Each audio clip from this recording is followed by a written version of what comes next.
while since I've shot a video, so it may take me a bit to warm up.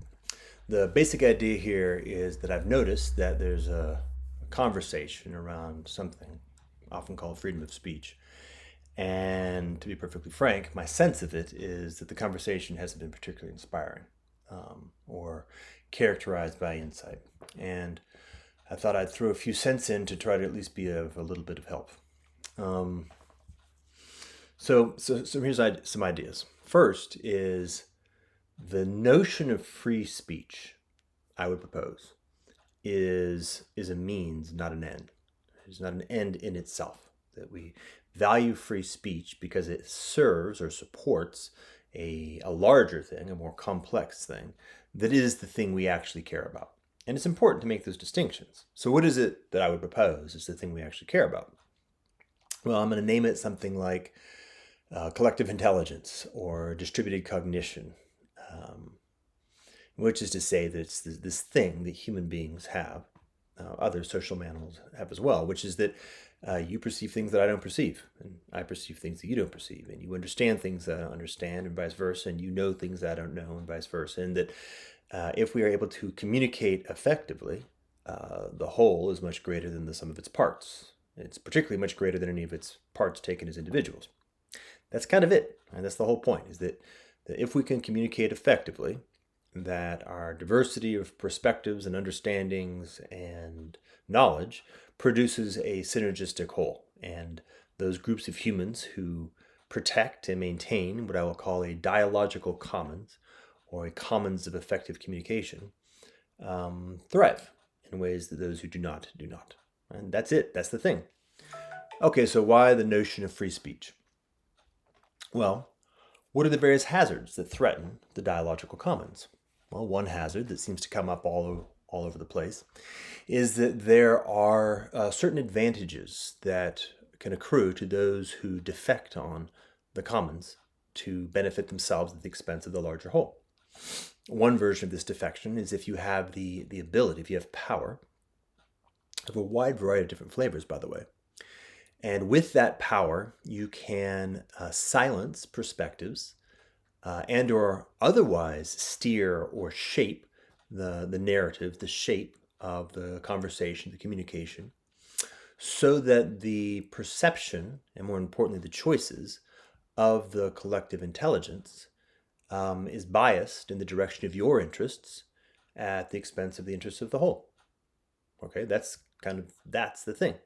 And this is a particularly significant problem where an asymmetry in power, leveraging this particular technique, which I'll call censorship, but you get the idea. It has to do with a improper use of power to unduly influence the shape and nature and characteristic of what's showing up in the conversation to inure to its own benefit. Right? So if a particular use of power uses that technique, and that technique provides a return on investment, it makes that power more powerful, then you're in real trouble.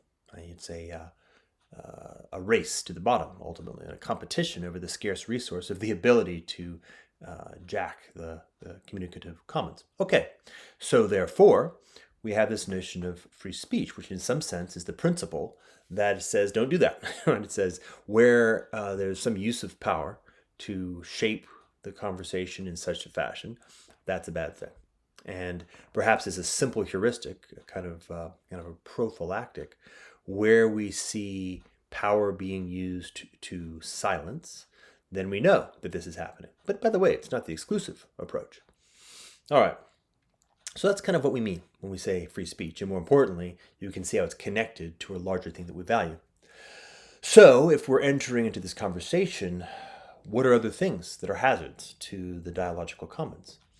Well, there's many. That's not just the only one. Roughly speaking, we can do the thing. We can map common law, which I suppose may in fact mean the law of how we go about properly stewarding the commons, as a way of guiding our attention. And common law calls out, a couple of different kinds of things. One is a concept of malintent.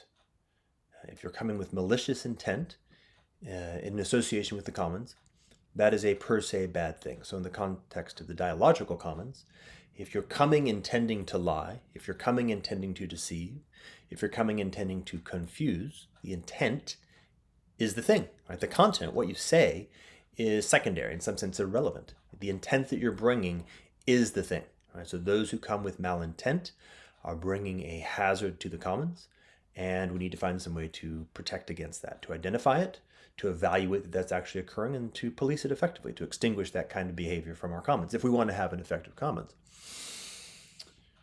There's more. In the context of common law, another major element is this notion of standard of care or duty of care. It's actually quite important.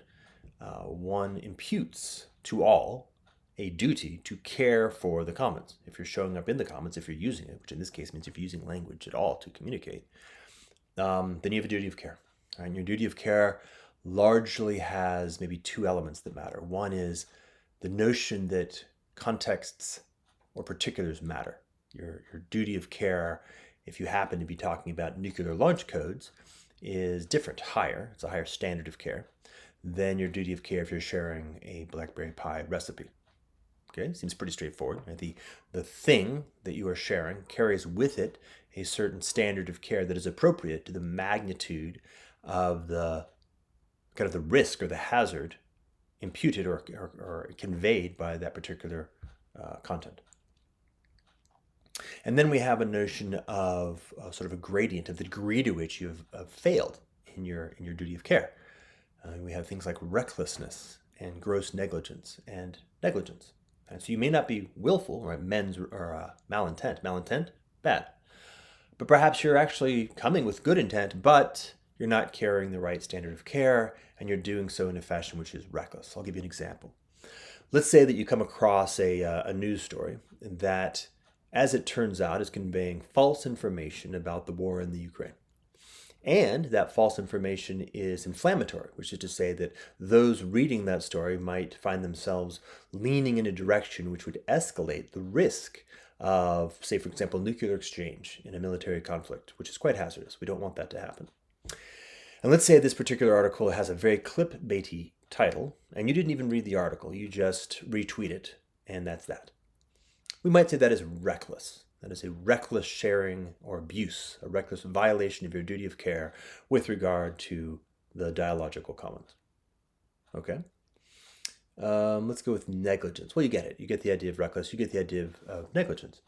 And of course, the question, the premise is how do we go about adjudicating that? All right. Let me add one more. And this is to say something like these kinds of problems of how do we properly care for any commons, and in this case, how do we care for the dialogic commons, in support of the synergy value, the value of that commons, collective intelligence, distributed cognition.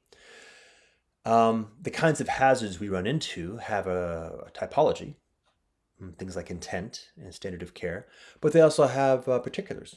For example, in the current environment, the ability to use AI, the ability to use bots, botnets, is a kind of hazard that we didn't face back in the day. Prior to the emergence of AI, that wasn't a risk. Okay, so we need to be thinking in the context of our current commons and our current environment about how we might effectively police that risk. The use of AI, the use of bots, the use of any kind of a contemporary computational capacity, which is not contemplated in the jurisprudence and adjudication of protection of the dialogic commons, prior to the 1990s or so, and has not been adjudicated clearly or effectively today because we're still using 20th century concepts more or less to try to govern this darn thing. There's another one that gets brought up but isn't, I don't think, thought through properly, and that has to do with the ability in the digital realm, or the ability in the virtual realm, to communicate anonymously in a fashion that is vastly more common and perhaps more insidious than in legacy environments. Right? We used to have things like the ability to write an anonymous letter to the editor, and that happened. We had concepts like the ability to wear masks during, say, festivals, where there was a context where the ability to use anonymous speech was important. Well, there's a value to anonymous expression. We know that one of the challenges of asymmetry of power is that silence may happen even if it isn't deliberately targeted. Right? So censorship can happen actively. I can actively censor people, and censorship can happen passively. People simply don't speak when they have a proper responsibility to speak. They don't share their perspective when they have a valuable perspective that would benefit the whole, if they feel like the consequences to themselves would be in fact hazardous, and they lack maybe the courage or the safety to venture that risk. So we may provide some mechanism to provide them with the proper safety. That may be anonymity. That may be other mechanisms. Say, for example, there's an idea that I've seen recently about creating a form of kind of a cancellation insurance pool, so that if you are canceled, you get a payment that effectively insulates you from at least the monetary risk of being canceled. This is another mechanism that isn't anonymity, but is a mechanism to assuage the risk associated with speaking truthfully and honestly, a perspective that maybe isn't that may subject you to some kind of personal hazard. And let me think, what was the other piece there? And then we have the issue of, say, things like trolls. And you can think about a troll problem as essentially the problem of improper standard of care with regard to communication, but eliding the, I say, unconscious or not particularly conscious inhibition that's associated with having your identity attached with your speech. Right? So if everybody knows you're the shithead, then there's a whole bunch of things that are happening in your ambient environment that teaches you not to be the one who's being a shithead. But if you can be a shithead and hide and nobody knows that it's you, then that particular feedback loop isn't there. And so we need to police that as well. Right? I should add other ones, by the way. It's a variation on the bot problem, but it's just a noise problem. Right? Back in the day, there wasn't too much. There's a little bit of a challenge of, if we're trying to communicate effectively and people are just being very, very noisy. Robert's Rules of Order, I think that's what it's called, in some sense was designed for that purpose. Hey guys, in order for us, a group of people, to communicate effectively, we need to have some rules that we're operating under to prevent just noise from washing out the signal. Right? Signal to noise is a real problem. And in a computational environment, things like distributed denial of service attacks, which in First Amendment jurisprudence could be construed as a form of speech, can just be articulated as a kind of noise, and noise is not proper speech. Signal is proper speech. So these are some of the ideas, right? So some conceptions and maybe some tools for how we might go about collaboratively thinking more clearly, more, say, comprehensively around the problem that we're actually trying to deal with. Well, this is getting long. So how might we now, in the current technological environment, in the environment where we have things like anonymity, in an environment where we have a whole wide variety of different kinds of power that are influencing and steering communication in a fashion which is improper, away from what is in the best interest of the whole. And by the way, where all lot of the old norms have been washed away, either because we're operating in a entirely new media environment, or because we're operating in this global village where we've all been thrown willy-nilly into a weird new space that we don't understand at all, and that violates the fact that we all come from very distinct cultures with very different languages. I mean, I'll just give you one last piece. Like, a fundamental characteristic of a dialogic commons is language, just a language itself. And I notice that even to the degree to which people are ostensibly endeavoring to speak in English, meaning that many, many people who maybe aren't native speakers of English have learned English and are endeavoring to use it. So even to the degree to that's happening, I notice that we don't have any idea what we're talking about, that people are using words as if they understand what they mean, and as if everyone else understands what they mean. And my sense of it from watching the conversation is that that's not the case. We have a serious Tower of Babel problem. And we're going to need to fix that as well. Part of that's passive, part of that's active. There have been active efforts to jack and manipulate and confuse language, and that's malintent. So there's a whole bunch of things we need to work on, and we need to work on them thoughtfully, and I think using the techniques and tools that we have available to do so. I don't actually think this is a particularly challenging problem. I think it's a relatively soluble problem. Although, of course, within constraints, meaning we can think it through it somewhat clearly, endeavor to design something that takes care of the problems as well as we can perceive them, and then we can venture into reality and notice where we didn't figure it out right, and then begin to develop more practically. But my sense of it is, if we stop waving hands and we stop sort of shouting at each other and stop being painfully confused, and sort of endeavor to just earnestly tackle the problem properly, that it can be handled in a sort of a reasonable fashion.